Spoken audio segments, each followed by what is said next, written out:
क्या आपको भी दिल्ली यूनिवर्सिटी के सब्जेक्ट समझ नहीं आ रहे हैं? आप भी परेशान हो कि डीएससी, सैक, वैक, जी और एईसी क्या है?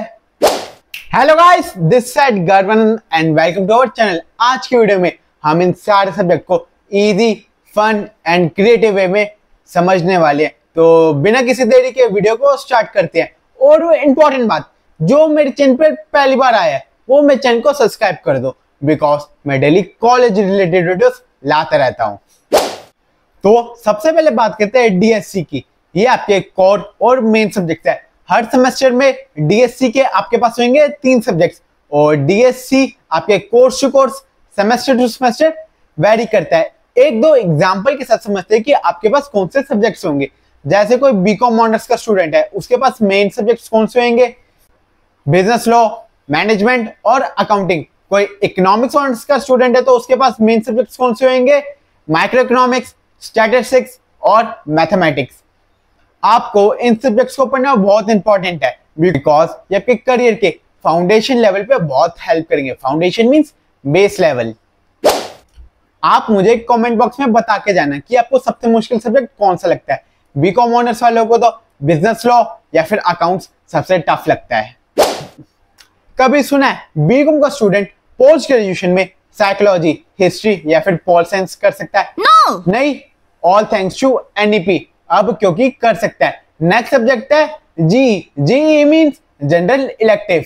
पहले 3 सब्जेक्ट तो आपके स्ट्रीम से रिलेटेड थे और चौथा है जनरल इलेक्टिव, मतलब कि जी में आप अपने स्ट्रीम के अलावा कोई सा भी सब्जेक्ट पढ़ सकते हैं। मतलब कि बीकॉम वाले स्टूडेंट्स बीए का सब्जेक्ट पढ़ सकते हैं और बीए स्टूडेंट साइंस वाले बच्चों का सब्जेक्ट पढ़ सकते हैं। इसका बहुत बड़ा एडवांटेज ये है कि आप इसमें माइनर डिग्री भी ले सकते हैं।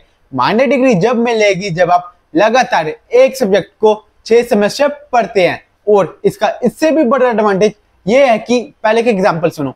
कोई बच्चा है हिंदी ऑनर्स कर रहा है, ठीक है, पर वो जनरल इलेक्टिव में इंग्लिश भी पढ़ता है लगातार 6 सेमेस्टर।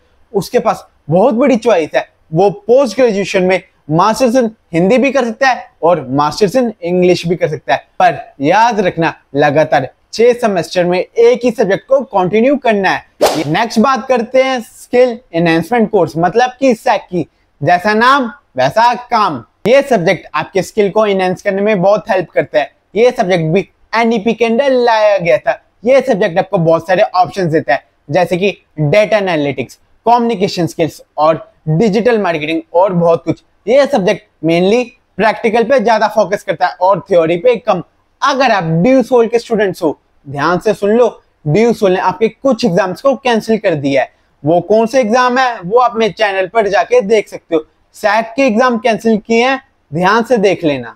एक प्रो टिप आप सभी के लिए, सैक सब्जेक्ट के प्रैक्टिकल को आप अपने रिज्यूम और लिंक्डइन में भी ऐड कर सकते हैं, जो कि बहुत हेल्प करेगा। नेक्स्ट बात करते हैं वैक। वैक मींस वैल्यू एडेड स्किल। ये वो सब्जेक्ट है जो आपके पर्सनैलिटी को ग्रूम करने के लिए हेल्प किए जाते हैं, जैसे कि time management, stress management, leadership skills और बहुत सारे। ये सब्जेक्ट एकदम लाइट वेटेड होते हैं और थियोरेटिकल बेस होते हैं। Last not least AEC. AEC means ability enhancement course. ये बहुत लाइट वेटेड सब्जेक्ट होता है, सबसे लाइट वेट यही है और थियोरेटिकल बेस ही है। ज्यादातर आपको इसमें ईवीएस पढ़ने को मिलती है या फिर कोई रीजनल लैंग्वेज, जैसे कि हिंदी इंग्लिश तो होती है। अगर आप कोई रीजनल लैंग्वेज पढ़ना चाहते हो, तमिल, तेलुगु, ओडिसी, बंगाली, पंजाबी, तो आप पढ़ सकते हो। ये भी बहुत इजी होता है।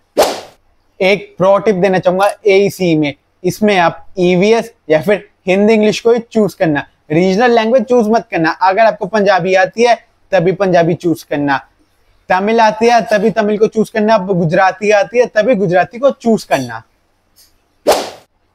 लास्ट की बात, सबसे इंपॉर्टेंट बात, सब्जेक्ट्स वही चूज करना जो आप कर पाओ। लिस्ट में बहुत फैंसी नाम भी है, फैंसी के चक्कर में मत पढ़ना। वही चूज करना जो आपको इजी लगते हो और जिसमें आप स्कोर अच्छा कर पाओ। एंड ऑफ द डे आपके रिपोर्ट कार्ड में सभी के मार्क्स लगेंगे और सीजीपी में भी कैलकुलेट होंगे। अगर आपको कुछ भी डाउट या फिर क्वेरी हो तो आप मुझको कमेंट बॉक्स में भी पूछ सकते हैं। डाउट उन्हीं के सॉल्व होंगे जो मेरे को यूट्यूब पे सब्सक्राइब करते हैं या फिर इंस्टाग्राम पे फॉलो करते हैं। टिल देन, जय श्री राम। मिलते हैं नेक्स्ट वीडियो में।